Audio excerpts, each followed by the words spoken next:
Aê, agora chegamos no vídeo mais pedido, eu acho, né? Que o pessoal sempre fica falando muito. Então, assim, a parte do enxerto a gente não vai estar tendo, tá, gente? Porque infelizmente a minha querida câmera do celular não gravou. Mas assim, é só colocar a massa no lugar marcado, né? Preencher de massa branca ali e esperar secar bem para poder começar a fazer o desenho. Então eu faço o arco ali, pego um pouco da massa branca também, preencho ali com lápis, né? E vou puxando os cílios. Depois disso, na parte de dentro do olhinho, eu faço realmente onde vai ser a íris, né?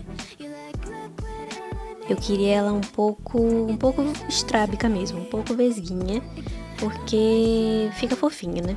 Aí eu acelerei essa parte aí porque é o mesmo processo no outro olho. Eu coloco a cabecinha de cabeça para baixo porque fica mais fácil de visualizar. É uma dica que eu dou até para vocês. Nem sempre dá certo, né? Vocês podem ver aí, mas assim, facilita bastante a visualização. Então, basicamente é só olhar, ver se tá tudo certinho. E daí eu começo a desenhar as sobrancelhas. Eu não faço uma marcação assim pra saber exatamente onde vai ser. Eu só faço de levinho e se der certo, se tiver a altura certinha e tal, eu, né, deixo ali. E uma coisa que eu faço, como eu pinto com aquarela, eu acho mais fácil apagar um pouco as marcações. Aí no vídeo fica parecendo que eu apaguei tudo praticamente, né? Mas pessoalmente dá pra ver a marcação dos cílios e tal. E dessa forma não fica uma sombra muito grande do lápis, dependendo da cor que você for usar. Não fica sobreposto, sabe? Então assim, só é preencher a íris da cor que você quer, né? A cor que você precisa usar ali pro olhinho do personagem. Nesse caso, os olhinhos da Anya são verdes. Então eu pinto ali como se fosse um lápis de cor normal. E depois eu venho com o pincel úmido. Não é assim, nem muito encharcado, nem seco demais. Porque se for seco demais, ele vai criar... não vai conseguir distribuir uniformemente. E se for molhado demais, vocês vão ver que vai ser difícil também de controlar a água, que vai querer, assim, escapar, ir pra onde não pode, basicamente, entendeu? Então tem que ser, assim, um meio termo. Ele ficar um pouco aguadozinho, sabe? E aí eu vou preenchendo todo o local, vou nos cantinhos, vou pintando um pouco mais. Aí eu faço uma misturinha que é esse tom de rosa com esse tom de pele claro, meio amarelado até, pra ficar um rosa meio chiclete e um pouco claro. Essa cor eu pintei o interior lá da boca dela, né, lá dentro mesmo.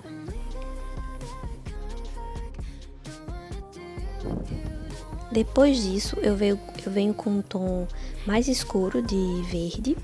E a gente faz esse arcozinho, vai ficar parecendo um meio círculo ali, né?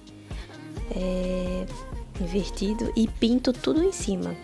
Toda essa parte superior da íris, ela tem que ser mais escura. Sempre tenho isso em mente. Então, eu pego novamente o pincel com um pouco de água para poder mesclar ali as cores. E daí eu passo novamente na íris. Sempre lembrando, gente, que uma etapa tem que estar muito seca antes de você começar a outra etapa. E nesse meio tempo que eu estava esperando o verde escuro ficar um pouco mais seco, eu comecei a adiantar o serviço, né? E comecei ali a aplicar o preto nas pálpebras, né? E cílios. Essa parte do arco superior. Superior é muito bom, né?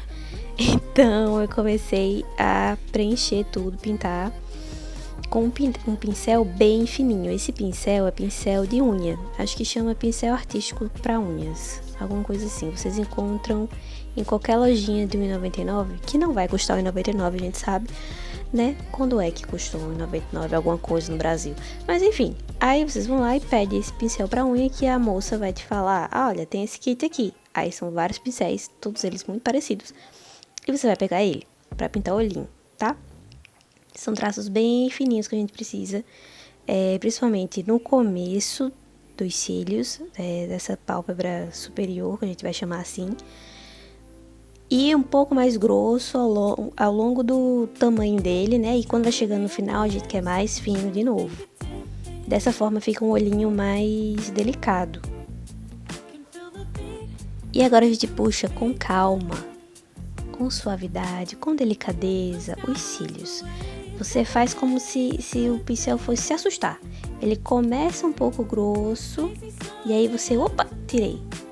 É nessa vibe que você vai fazer cada cíliozinho, entendeu?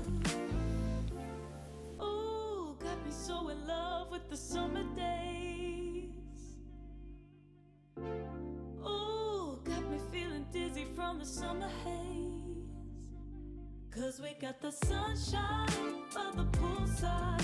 Such a fun time living for the hot life. Bring the right vibes and the tan lines. Keep the free mind, yeah. Cause we got the sunshine by the poolside. Such a fun time living for the hot life.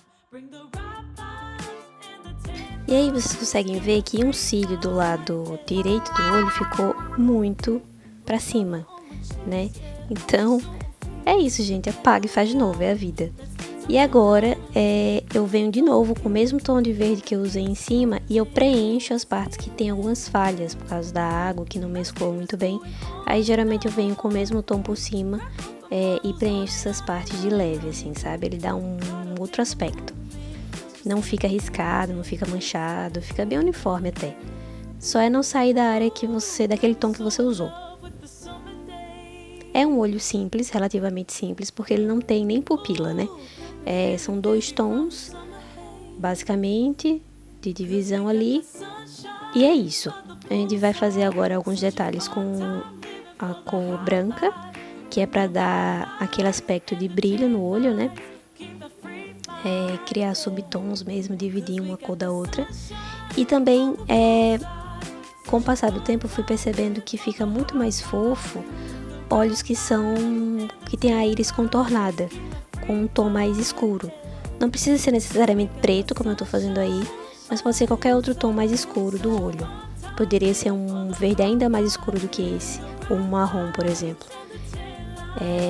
Então, assim, a mesma filosofia que a gente usa para fazer os cílios e o arco, né, superior, a gente usa para fazer o contorninho da íris. Aquele pincel bem fininho, com bastante calma e delicadeza e sempre mais fino nas pontas. E agora a gente tá colocando o ponto de luz, né, que dá todo um tchan na peça. Para fazer as sobrancelhas eu uso o mesmo pincel de cílios, bem fininho, porque nessa peça também é uma peça muito pequena, né. Essa cabecinha eu acho que tem o quê? Uns 3,5 cm, 3 centímetros. Então, tudo é muito delicado, tudo é muito pequenininho. E essa é a dica que eu dou pra vocês. Sempre pincel muito fino e muita prática. E paciência, né, gente? Porque é uma coisa assim, olha, que principalmente se você estiver no começo, tenha paciência. Crie ela, tire de algum lugar. Porque ela é bem necessária, você vai precisar. Aqui eu vou pintar o dentinho, né? Porque na gravação eu acho que dá até a impressão de que ele tá meio que pintado, mas é só por causa da posição dele, né? Como ele tá mais pra cima, aí parece que ele tá pintado, mas na verdade não tava. Então é só pegar uma tinta diluída em um pouco de água, né? Tinta branca, pra não ficar aquela coisa grossa. Sempre diluam a tinta de vocês. Nunca usem tinta recém-tirada do pote. Sempre diluem um pouco de água, porque fica muito mais fácil de pintar qualquer coisa, tá? E um blushzinho, né, gente? Pra ela não ficar com cara de dodói, de doentinha. Tem que colocar uma cor nessa carinha. Geralmente eu assopro o excesso, por isso que saiu do foco aí da câmera. E eu uso um pincel aleatório. Eu acho que é um pincel de maquiagem aleatório que eu tinha aqui. Ele consegue distribuir bem nas bochechinhas. Eu gosto bastante dele. Então, nosso rostinho ficou assim. Eu espero que vocês tenham gostado até aqui. E fica, porque vai ter mais, hein? Cheiro!